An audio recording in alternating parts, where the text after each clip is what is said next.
L'entrée de la ville est filtrée car c'est bien d'une ville qu'il s'agit. Maale Adumim a été créée en 1975. C'est la grande colonie autour de Jérusalem.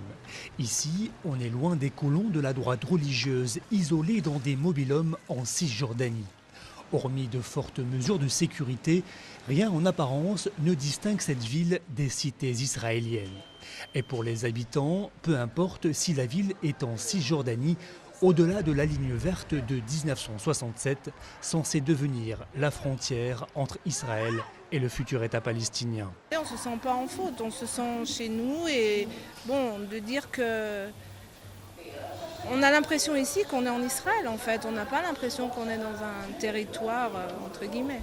Entre guillemets, un territoire palestinien, car Maale Adumim fait partie des blocs de peuplement qu'Israël voudrait conserver en cas d'accord de paix avec les Palestiniens. D'ailleurs, la ville est coupée de la Cisjordanie par le mur de séparation. Les quelques 35 000 habitants ont été attirés par une politique attractive. Moins d'impôts, infrastructures modernes, loyers faibles. La ville est devenue la cité dortoir de Jérusalem. Pour la mairie, ce n'est qu'un début. La ville a vocation à être rattachée à Jérusalem d'une manière ou d'une autre.